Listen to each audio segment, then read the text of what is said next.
Hey, assalamu alaikum. This is going to be a video about my reversion story or conversion story to Islam. Am I wearing enough contrasting patterns right now? Like, is my outfit busy enough? So my name is. I get distracted easily, so if I go off on a tangent in this video, that's the reason. So, where was I? I'm already distracted. Okay, my name is Melanie, and I am a revert to Islam. I'm American. I'm biracial and Vietnamese, and so I reverted to Islam in 2007, and I started to wear the hijab like officially full time in 2010. So when I was younger, I wouldn't really consider. Okay, just trying to figure out where to start. When I was younger, my parents put my brother and I in a Catholic school to kind of just introduce us to the idea of religion. And I went to that Catholic school from second grade to fifth grade. And my father's side of the family is Buddhist, and my mother's side of the family is she was raised Episcopalian, but she's not really religious at all, like no religion. There's some Judaism in my mother's side of the family, but no one really practices Judaism anymore. It's like for centuries, I guess. But so in all my life, I wouldn't really consider myself it. I didn't really consider myself an agnostic, because with agnosticism you have to kind of like, I guess, think about it. Like, is there a God? Is there not a God? What is religion? And try to make sense of all that.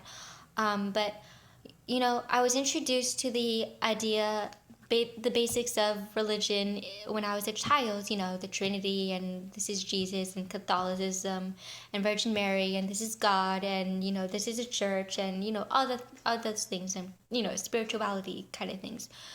But once I left that school and went to another elementary school, I just did not think about religion at all. Like, there was no place for religion in my life. I didn't think about God or just anything pertaining to that. And so I guess like age 20, around the age 20, I was just trying to figure out.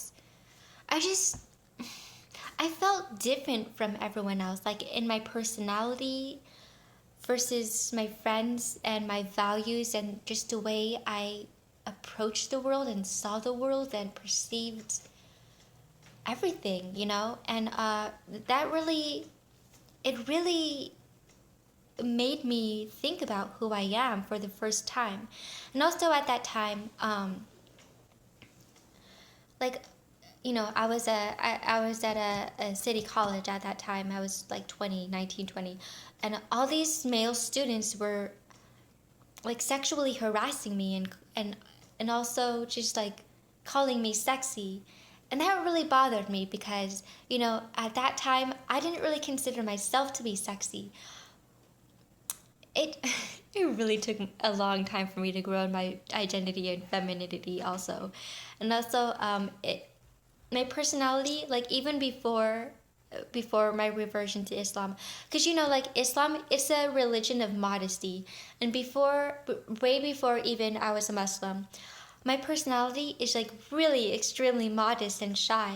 And even before I was Muslim, I dressed really, really modestly because, first of all, I'm tiny. I'm like 90 pounds and I'm 4'11". So even in the summer, I get cold. Because, in the buildings, they crank the AC up and it's like 30 degrees inside. So it's like, well, I got to bring a sweater. But anyways, I'm going off on a tangent. Yeah, so even before then, I dressed like really, really modestly.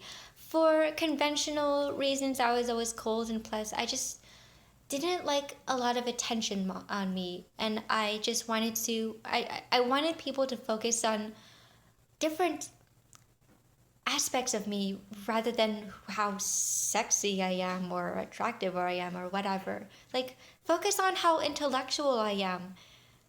And I'm still like that to this day.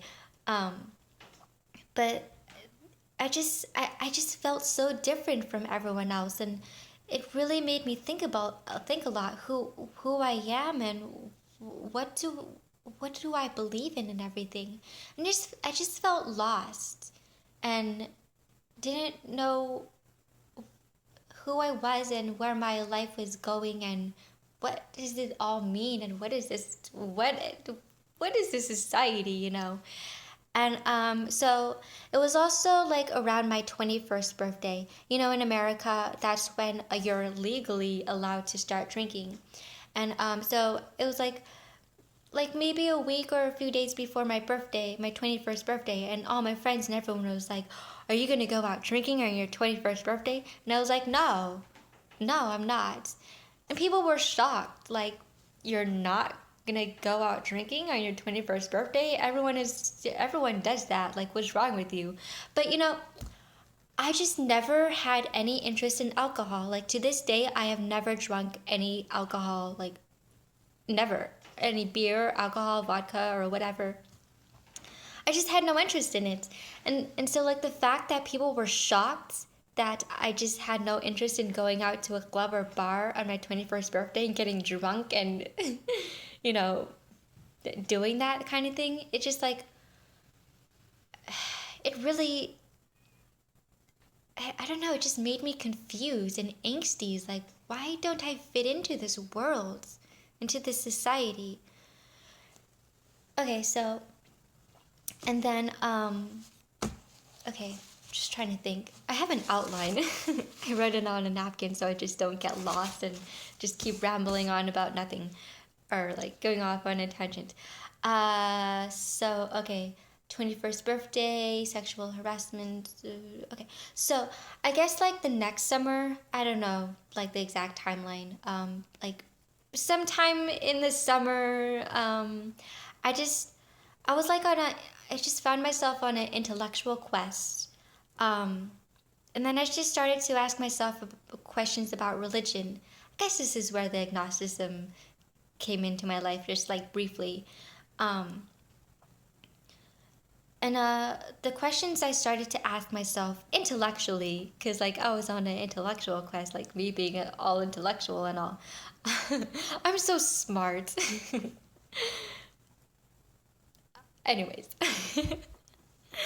So I went to the City College Library and I went to the religion section, the anthropology section, and I started to look into the origins, that like the really, really basic fundamental origins of religion, like anthropology wise, like animism and I want to say anamorphism, but that I don't think that's it. But animism definitely, and just like how the idea of really, really preliminary ideas of spirituality came about. And I was just like trying to figure out the question, the big epic question: did God create humans or did humans create us? But at that point, it wasn't really a spiritual question. It was like, I want to research this and be like intellectual and write a research paper just for fun and PowerPoint presentation and cite. I'm really a nerd. Cite sources and bibliography.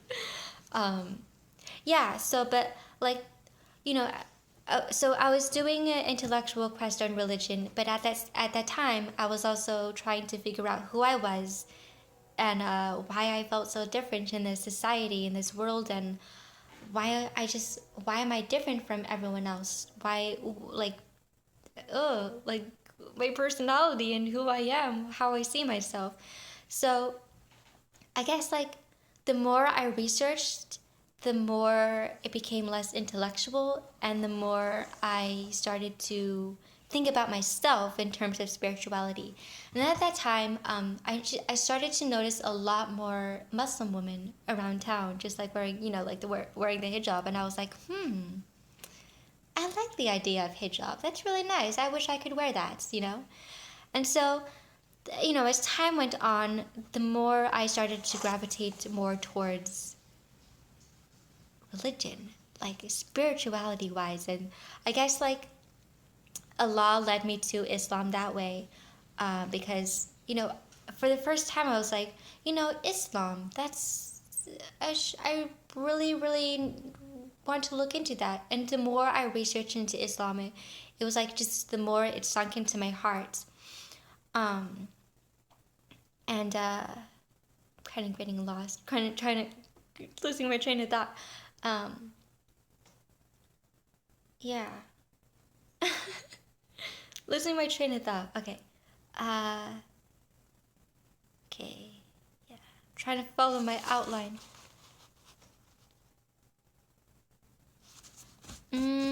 Okay, so and also I guess like it was around sometime around Christmas time. And my father's side of the family is Buddhist, and my mother's side of the family isn't really religious at all. And everyone was celebrating Christmas, and it really confused me. It's like, if we're Buddhist, then why are we celebrating Christmas? And it just threw me into like existential despair, like existential mode for a while. It's like, what does this all mean? We're Buddhist, but I'm not really. Oh my gosh, it confused me so much. And also, I just, the more I researched into Islam, the more I just completely fell in love with it. But I was trying to resist it too, because once you convert to a religion or become a religious person, it changes your identity. It changes the way you view yourself and the way others view you. And you like, I guess, start to wear hijab, or it's a choice whether you want to wear it or not as a woman. But like hijab and like bayas and, oh my gosh, Islam. And there's all these kind of like ideas about Islam in the media, like Islam is bad, and 9/11 and bad terrorism things. And it's like, wow. So I really had to think like Islam in the media, politics, and all that messy stuff. That's another Fox News kind of thing. Islam versus Islam, the one I'm researching in my heart, is like a religion. So I really, really tried to resist it. But the more I resisted, the more I resisted it, the more it pulled on my heart. And I really, with all my heart and soul, I wanted to be Muslim. So I was like, you know what? One day I was like, you know what? The hell with it. I'm becoming Muslim. But at that time, in my early 20s, I was so incredibly shy. Like my social anxiety and confidence in myself at that time was like, in my early 20s, was like really, really, my social anxiety was high. So I didn't officially like revert with witnesses and everything in a masjid, or a mosque or masjid. I just said it. I said the shahada in my heart without witnesses. And I was like, you know what? I said this sincerely in my heart, so now I'm a Muslim. And also, just want to backtrack one thing. Like I said, my father's side of the family is Buddhist. And, at that time when I was right before I reverted to Islam in my heart, I was like, well, I'm Asian, so I should be Buddhist. Makes logical sense. And I looked into Buddhism for a while. It really appealed to me intellectually, but it just didn't grab onto my heart. And also, like, what is that? In the Quran, it says, "Don't follow your father's religion because it's because it's your father's religion." So it's like, yeah, okay, that makes sense. Don't follow it because it's just my father's religion. Yeah, so I became Muslim, and I started to wear the hijab a little bit to experiment with it, just to introduce the idea to my family and friends, and to everyone that I'm Muslim now. But it wasn't until 2010 was when I officially like full time started to wear hijab. So yeah, it just. This video is getting long enough. I don't want to make this video too long. Yeah, okay. So, My name is Melanie, or as Muslims know me as Mu'mina, and that's my reversion story. So yeah, Assalamu alaikum.